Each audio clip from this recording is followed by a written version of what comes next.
루피가 에이스 조로 등과 함께 마리조아를 침공하여 세계정부에 붙잡힌 쌍디를 구출하는 데 성공하였고, 루피는 겐타이 퀘이사를 꺾는 등 활약을 펼친 뒤 이모에게 세뇌당한 조로와 격돌하며 조로를 꺾고 기어6를 터득하게 되며 더욱 성장합니다. 그리고 루피는 마침내 이모와 격돌하게 되었고, 이모와 목숨을 건 혈투를 벌입니다. 하지만 결국 루피는 이모라는 벽을 넘지 못했고, 이모는 루피를 쓰러뜨리는 데 성공합니다. 하지만 동료들과 카미테키의 도움으로 루피는 이모로부터 도주하는 데 성공하였고, 워터프라임의 기술력과 고대병기 플루톤의 설계도를 토대로 써니오를 개조시킨 프랑키가 루피를 써니오 내부로 옮겼으며, 초파가 곧바로 수술에 들어가며 루피는 다시 한번 기적을 일으킬 준비를 합니다. 다만 이물을 필두로 한 세계정부의 맹렬한 추격은 여전했기에 여전히 세계의 운명은 알 수 없는 상태입니다.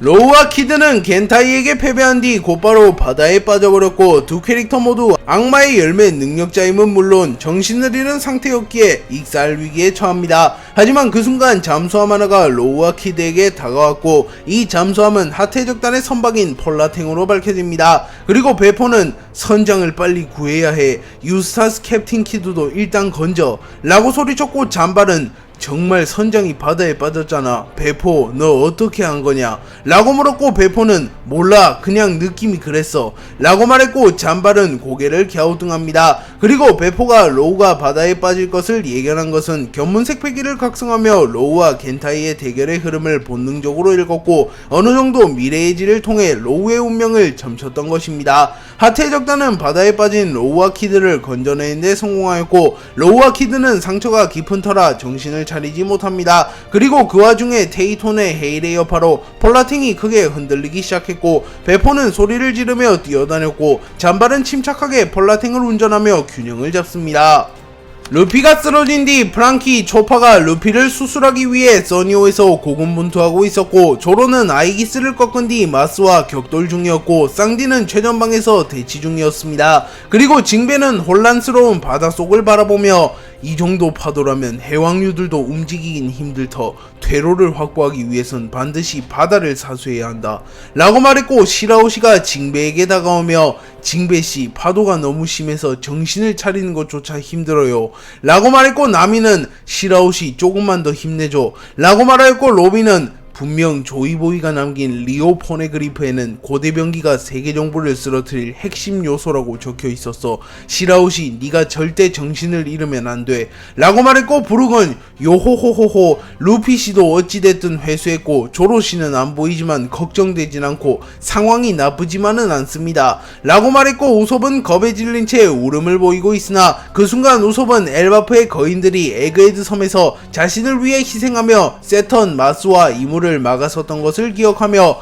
더 이상 울고 있을 수만은 없어 라고 말한 뒤 곧바로 이모와 아이기스를 향해 필살 초록성을 발포하였고, 우솝의 공격이 이모와 아이기스에게 닿진 못했지만 우솝의 공격은 더는 이모가 절대적인 신이 아닌 평범한 인간으로 전락했기에 공격할 수 있으며 끌어내릴 수 있는 대상이 되었다는 의미를 갖게 되었고, 절대적인 제왕인 이모가 땅으로 끌어져 내려와 진흙탕 싸움의 대상이 되었음을 의미합니다. 그리고 안전한 곳으로 도주하며 동료들을 옮겨둔 뒤 곧바로 레드라인으로 복귀한 정예 혁명군과 평균 이상의 해적들이 레드라인으로 복귀하기 시작하였고, 이들은 우솝의 공격을 보며 감명을 느끼며 세계정부를 무너뜨려라, 이물을 쓰러뜨려라 라고 외칩니다.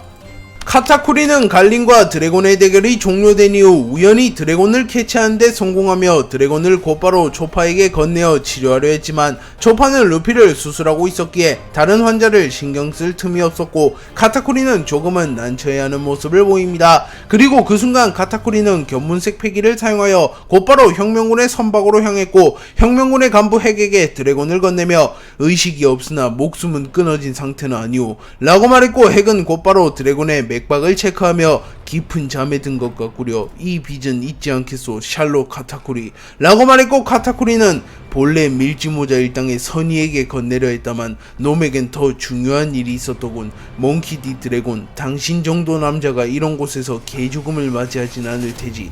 그것이 운명이라면 난 그 미래에 베팅하겠어. 살아라 몽키 디 드래곤 이라고 말합니다.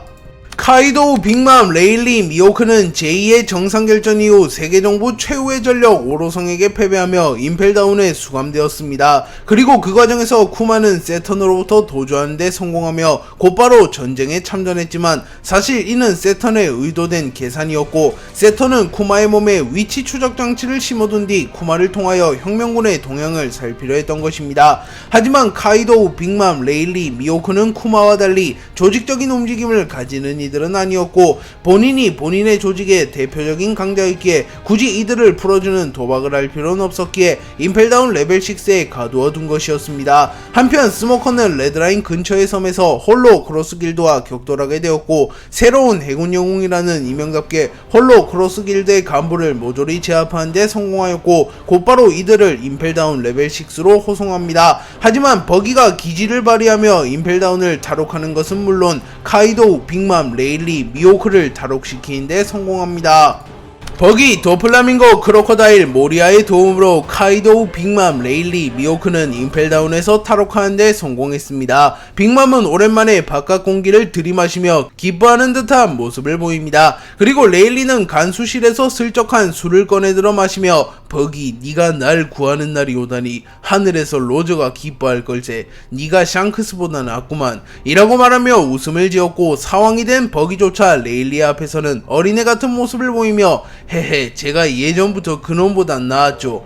근데 레일리 부선장, 이제 어디로 갈 겁니까? 저는 바로 레드라인으로 향해서 나에게 수모를 준 연기 자식에게 복수할 겁니다. 라고 말했고, 레일리는 허허, 로저의 적단 아니었을까봐 저돌적인 모습을 보이는군 버기. 레드라인은 자네들 먼저 가게나 난 친구와 함께 레드라인으로 뒤따라가겠네. 라고 말했고, 버기는 뭐 알겠습니다 레일리 부선장, 이래놓고 안 오시면 실망할 겁니다. 라고 말하며 미소를 지었고, 레일리는 폭소하며 크하하하, 버기 유머가 늘었군 이라고 말한 뒤 곧바로 바다에 뛰어들어 수영을 하며 어디론가 향했고, 카이도우는 이를 보며 우로로로로 여전히 정신나간 양반이군. 조커, 네 녀석이 천냥광대의 휘하로 들어가다니 임펠다운에서 소식은 전해 들었다만 라고 말하며 자신의 옛 파트너이자 언제나 왕이 될 기회를 노리고 있던 도플라밍고가 버기의 휘하로 들어간 것은 의외라고 말합니다. 그리고 도플라밍고는 훗훗훗훗, 카이도우, 사람 일은 미래를 한치 모르는 법이지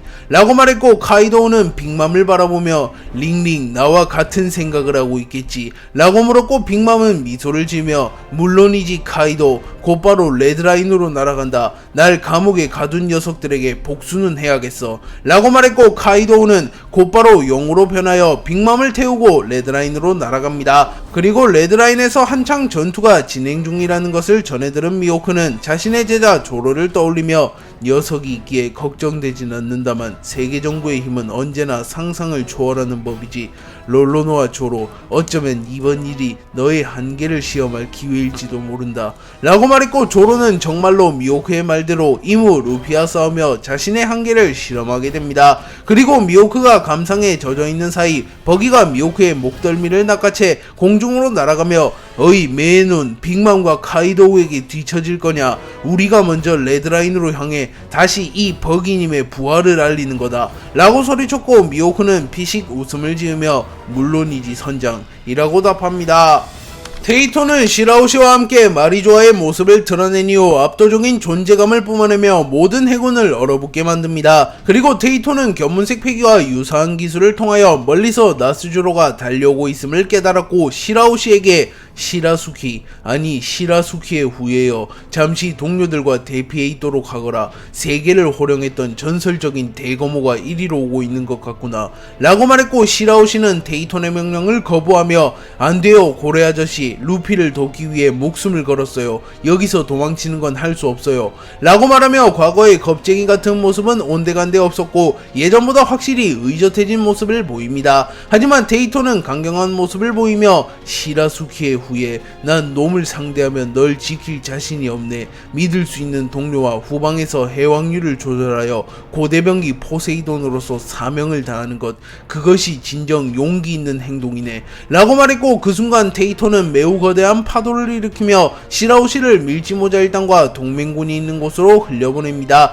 그리고 잠시 후 나스주로가 바코츠의 형태로 변한 채 바다 위에서 빠르게 달려오며 레드라인에 나타났고, 나스주로는 곧바로 공중으로 도약하며 강력한 참격을 사용하여 해적선과 혁명군의 함선 여러 척을 단번에 침몰시키는데 성공합니다. 그리고 나스조로는 즈니샤와 테이톤을 바라보며 세계 정부의 패한 미물들이 부끄러운지도 모르고 기어나왔군. 세계 정부의 패에 영원히 벌을 받게 된 상과 훈, 이번에야말로 확실하게 마무리 지어주마 라고 말했고, 그 순간 나스주로의 검 초대기철의 원원들이 모여들며 순식간에 레드라인에는 스산한 기운이 감돕니다. 그리고 테이톤과 즈니샤는 긴장하는 모습을 보였고, 특히나 즈니샤는 얼마 전 와노쿠니에서 나스주로에게 한 차례 패배했던 전적이 있기에 공포를 느끼는 모습을 보였고, 테이토는 이를 눈치채며 동료여, 저자는 내가 맡도록 하지. 아직 이곳에 도착하지 않은 별이 하나 더 있는 것 같으니 그 별을 너에게 맡기겠노라 라고 말하며 자신이 나스주로를 도맡아 상대하겠다고 말합니다.